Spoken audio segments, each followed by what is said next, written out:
Nice to be.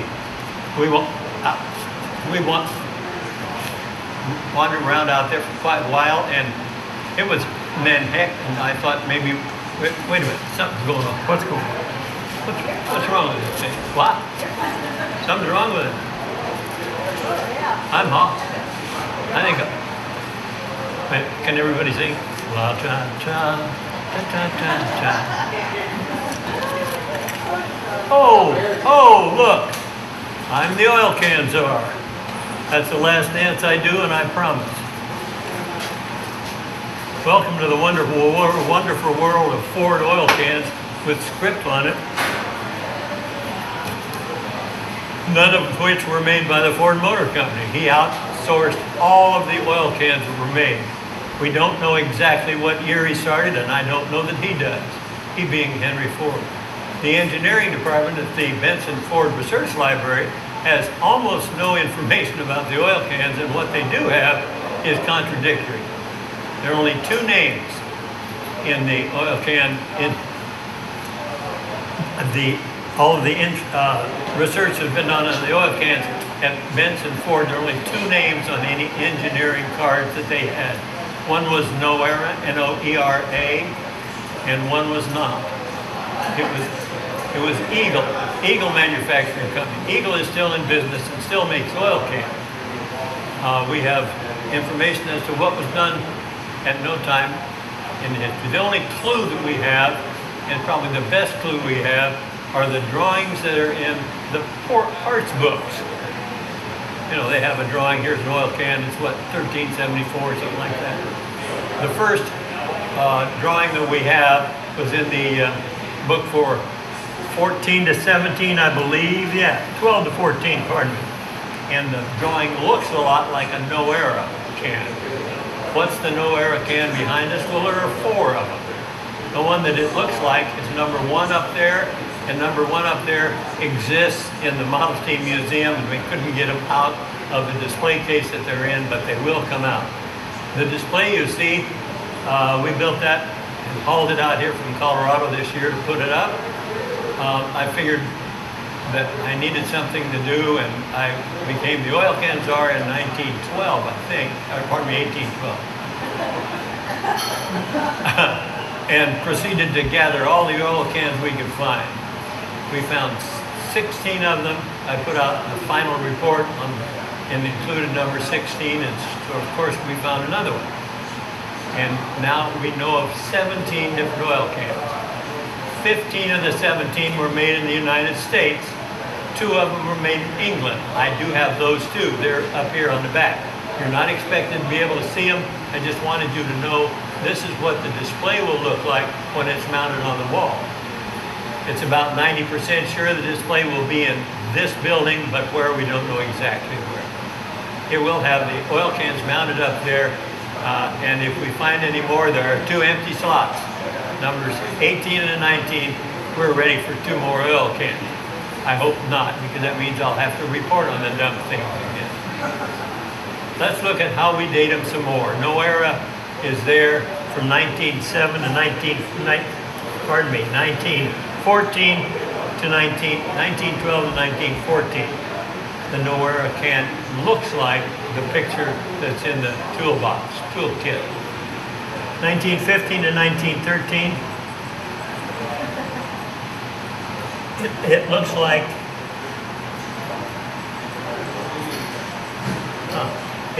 a Noera can as well. 1925 up, it looks like numbers 11, 12, 13, and 14 up here. 13 and 14 are both still in the museum, trapped in the display case. That's all. Did a little more research just yesterday, was it? I'd like to introduce this as the oil. This is the oil can czarina. This is Wendy Cartier, and she has a T-shirt on underneath that. Or did you forget? You didn't put it. Don't take that. You never know. We'd all sing if you did. 20 years ago, I would have done it. Then 20 years ago, we would watch too. Okay. We did a little research on the automotive trade directory starting in 1907. No Era was there, and another one called Maple City Manufacturing. All we know is they were making oil cans then, but were they Ford? We don't know. Don't have any idea. Jumped up to 1920. No Era is still there. Maple City is still there, but they've gone bankrupt by that time. And who was it? Eagle joined forces with us at that time. What does the Eagle can look like?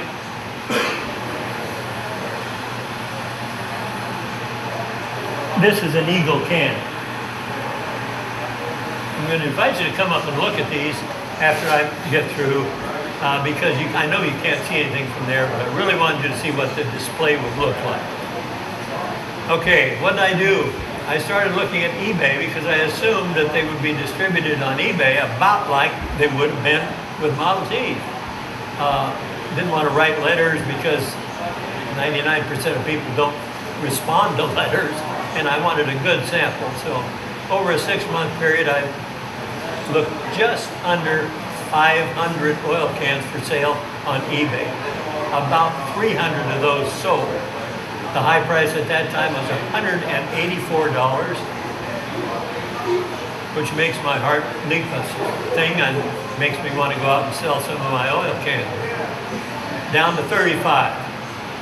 In order to find out what the average was, I threw out everything, top and bottom. You have to throw out the big one and the small one so that it doesn't skew the data and make it look different than it is. Average was about $50. Okay. Two main things that distinguish the oil cans one from the other. One is a cup shape and the other is a bell shape. You see the bell shaped ones, I think only have one. 11 and 13 are the only two bell shaped cans we have. Picture this as a bell, ding ding, ding ding. The rest of them are cup-shaped. They look like a teacup in terms of shape. I tried to find some people who made bell-shaped cans, period, that might have worked for an oil can for the Model T. Couldn't find any of them right now that were made only bell-shaped. They all made bell-shaped and cup-shaped too. I've had my picture taken several times now. Was that good? Was that all right? Okay. Okay. Of the 500 cans, most of them were made by Eagle Manufacturing Company. Eagle tricked us all. In the late 1900s, one of the Model T members from the East Coast visited Eagle, and he had a friend there. The friend was a high executive. He said, "Oh, I can make you some more of those. We still have the band that stamps them." So he did. He ran off about 50 of them.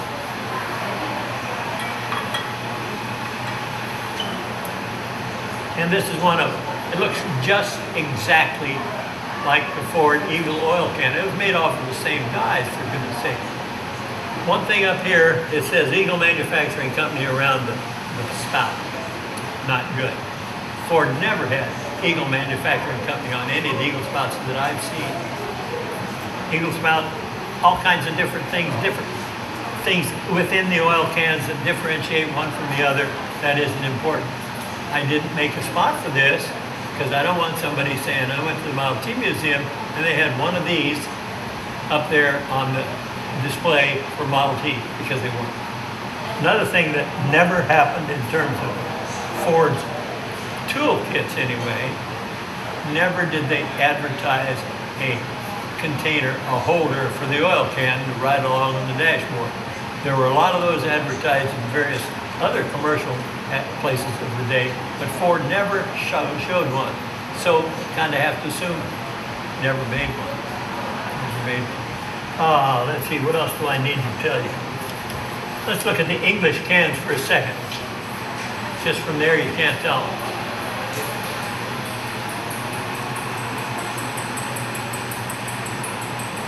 These are the two English cans. This is the smallest oil can we have, 125 cc's. This is not the smallest oil can we have.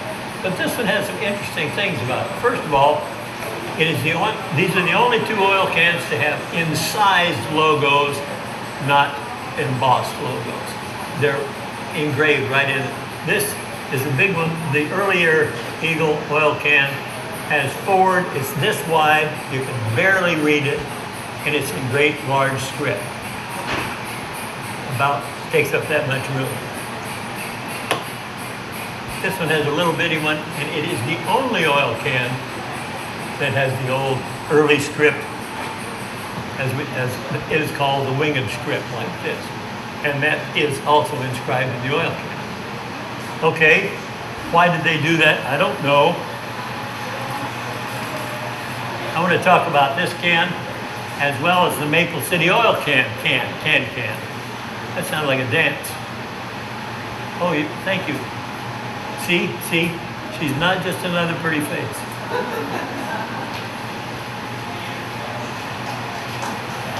Where'd it go?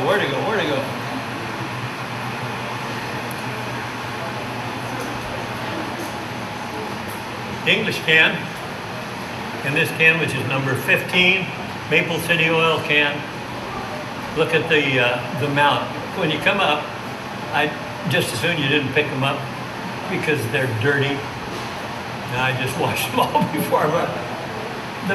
The way that the spout attaches to the can is really unique.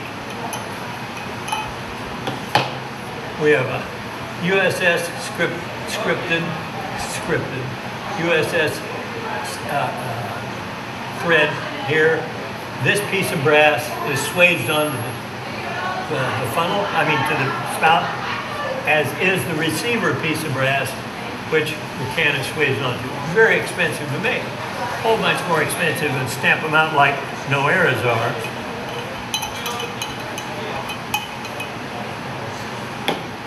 Same method exactly. Same method exactly. I thought, aha! Same guy. No, they don't fit each other at all. This is not USS or SAE.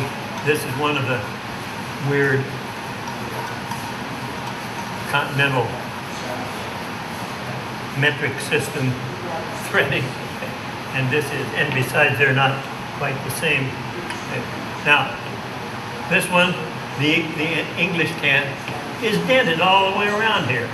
And it's a little more precise than if something whacked on it. And that would take a hell of a whack to dent that. Pardon me, a heck of a whack to dent that all the way around. I think it was manufactured that way. There's a whole bunch of kind of dirty solder, but it's as dirty as the rest of the can is. This is the only one of the cans that shows absolutely no trace of copper flashing, copper coating. The copper coating was terrible.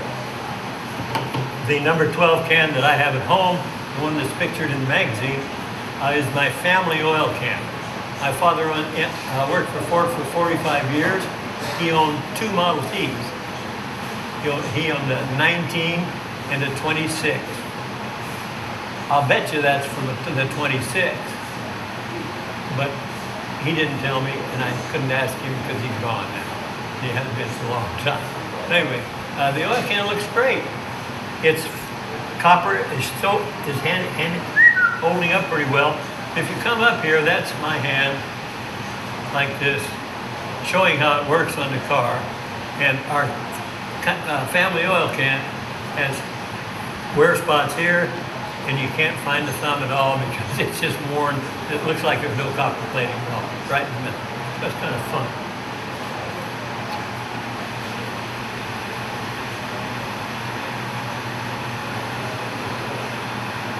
Which one was this?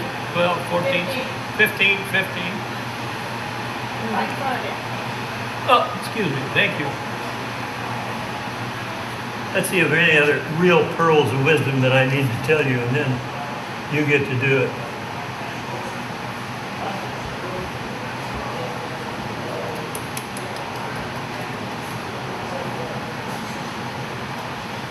Two of the oil cans, number 4 and number 2 and number 15. Number 2 is way up yonder. Number 15 you just saw. Have two scripts on them. alternates just right on exactly the opposite sides of the can. Why they have two and the others have one, I don't know. I have an idea. I think maybe Maple City was a real early oil can manufacturer, and I think the English can was also manufactured real early along the line. They got rid of the winged script about 1916. We don't know for sure. We can't ask anybody because they aren't around. About 1916, the winged script went away and the blue oval came. The winged script kind of tells me that that's a real early oil can. The method of manufacture exactly the same as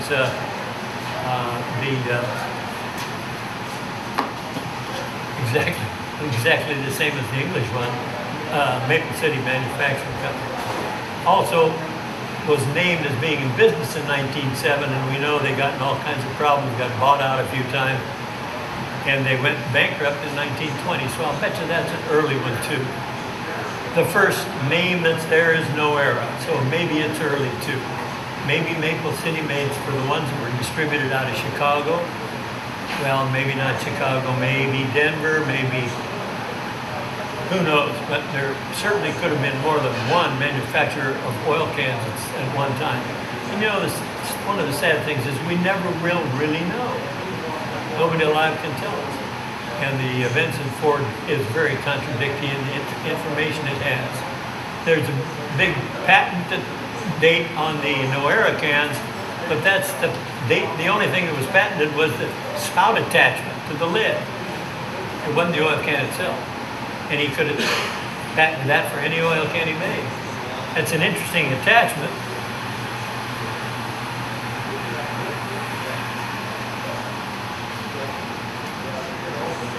It's flat right here. Now here's a little mystery. Okay. Okay. It looks like a No Era. The logo looks like a No Era. The lid looks like a No Era, and it says a patent of 1908, just like the No Era cans do. Other patents pending, Sargent and Company, New York. Sargent was a hardware store and manufacturer of goods in New York, and they moved up to New Haven, Connecticut, and New Era was in Connecticut. They maybe they were a dealer for No Era. Maybe they did like Sears did. Can you make something? I just squirted oil over my shoulder to see. Can we make something and put our name on it? Yeah, sure. Give us 2 cents each. We'll let you do that. Maybe that's the story on this. I don't know. I wrote letters to all of the oil can manufacturers that I knew of. Didn't get any answers. None. Zero answers. They just don't give a heck about history. The one guy who was at Eagle, he retired, and he didn't want to come back to work for a day, I suppose, or answer my email or whatever. It'd be nice to know all the answers to all those things. I'd sleep better. I really lose a lot of sleep about oil cans. Ain't no laughing. Tell them. How would I know? I don't spend the night with him. Oh gosh. I would entertain questions about anything. What's the baby book? What's the what? A little miniature one. Oh.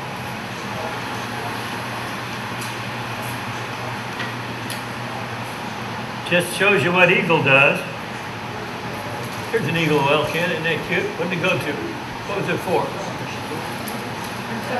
You betcha. It's a sewing machine. And it's pretty small for a sewing machine, but it's same activation. Except it's really quiet. Speak up.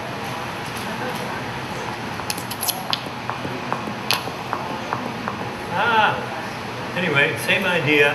Same spout attachment as all the Eagle cans, same shape. I suspect it's an Eagle can, but it doesn't say so anyway. Okie doke. It's been a lot of fun. It's been a wild ride. We came up with can number 17 2 years ago. We were here 2 years ago and brought the can at that time. And then I was going to write a follow-up article, and it took me 2 years to do that. I get tireder as I get older. That's the problem. It's been a wild ride. It's been a lot of fun. I've been involved in the Ford hobby for a long time, but just recently in the Model Ts. I had a depot hack at that time, and then I fell in love with another car. And you may have read about it in the most recent issue of the vintage Ford. The 26 Roadster pickup that I call a runabout with pickup body because that's what Henry called it. The car was assembled in Denver. It was sold to a dealer in Montrose, Colorado, which is on the western slope, probably, what's it, 165, 170 miles from Denver, west of it, over the mountains. It was sold to a farmer there. Farmer kept it until, well, he died, and it was sold in a farm auction in about 1960. It was bought by the owner of the Napa store in Montrose. So it grew sideburns. They shot at it. It grew sideburns. Pick it up, Roy.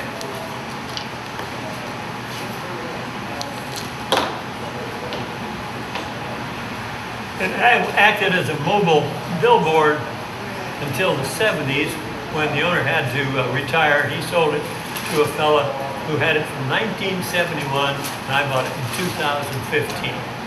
So he had it a good long time. He was a good custodian of the car. He was a Chevy mechanic. I get attacked sometimes when I say that. If my dad were still alive, he would have hit me right away for saying Chevrolet. You realize if they drove a Chevrolet, they being people who work for Ford in the teens or 20s, if they drove a Chevrolet to work, they would be told never to drive it again or don't come back. It's kind of that kind of a deal. Anyway, he kept it, and I bought it in 2015. Found out that my father was foreman of the trim line of Ford in Denver at the time that car was done, so he saw the car go through the line anyway, unless he happened to be sick or something that day. I thought that was kind of fun. It's the only car I know of that is probably 100% or 99.9% sure that he did something on it. That was fun. He taught me some of the tricks of the trade of upholstery and so forth. 29 Roadster, 46 convertible, did all the upholstery on those and so forth without kits. And the Model T was a depot hack. And you know a depot hack, here's one now.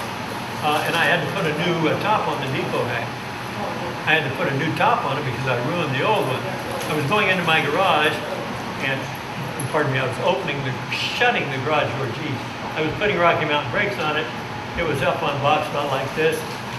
So the carrier came by and went open, and just ripped the whole chair all the way down.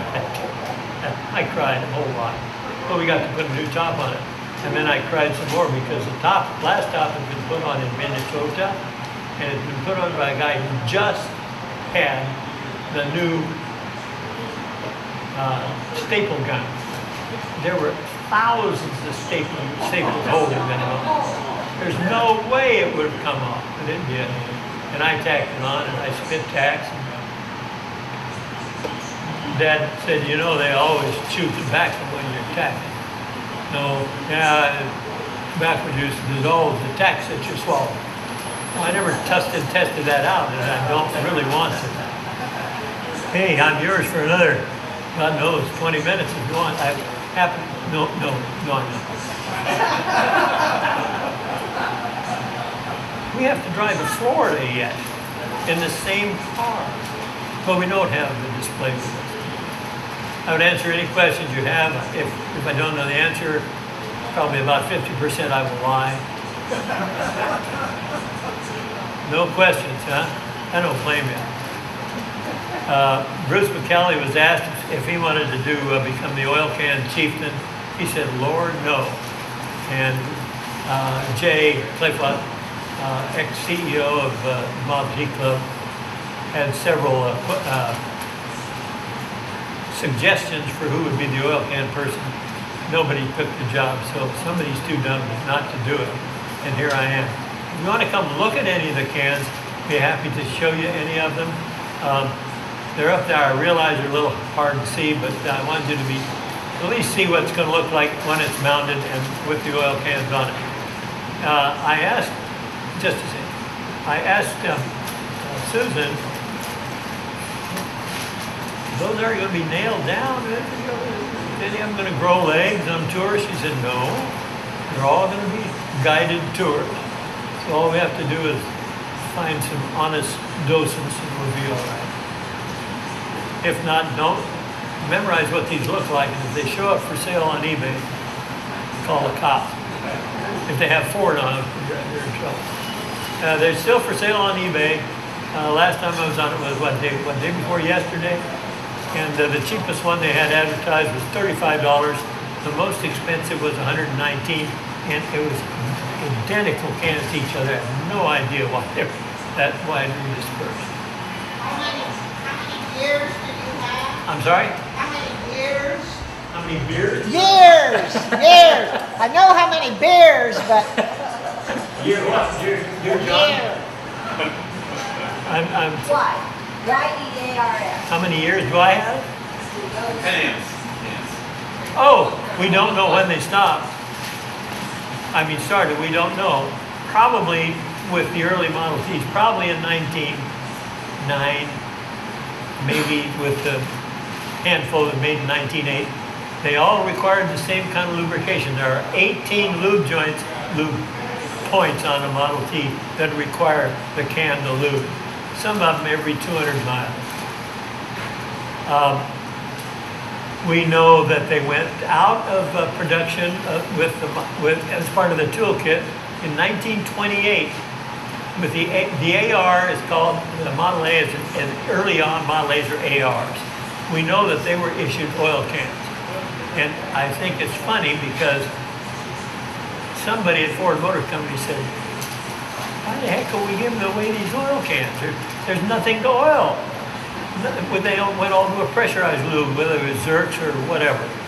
So they quit it. And now the Model A guys say, oh no, but that's not right. That's not right. Yes? How many cans in your collection? Originally, all of these. Right now I have one Noera can. I hate to say I've got a Century can. I guess I've got 4.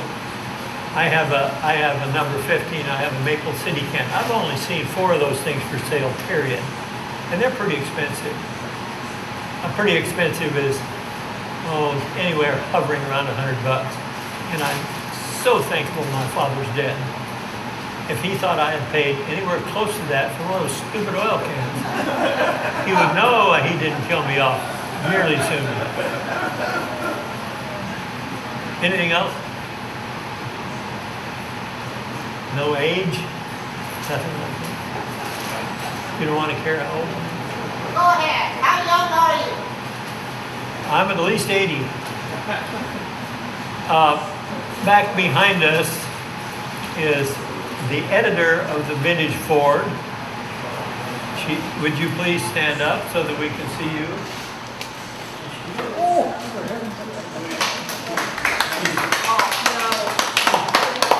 She's a great editor. She has allowed me to blather forth on a couple, 3 articles, and she changes them around so it makes me sound witty. And for that, I will be forever grateful. Thank you. Anything else? If you want to come up and look at these, I'll stick around and we'll tell you what I know about them. They were all copper coated at one time, and the nice looking ones probably didn't grow up in the Midwest. So you scratch that copper and they rust if the humidity is anywhere. It's much more easy. Someday I'm Now going you know why she edits you. I'm going to call it. I knew why she headed me all to begin with. Where was I going? What did I say? Humidity makes. Oh yeah, humidity makes a huge difference. We have lots of parts out in Colorado that are rusty old thing, but it's all surface rust. What is it? 100-year-old car that I've got has no rust throughs on it at all. And it has all original paint, which is fairly unusual. Anything else? Thank you. You've been a wonderful audience. Thank you. I appreciate your time.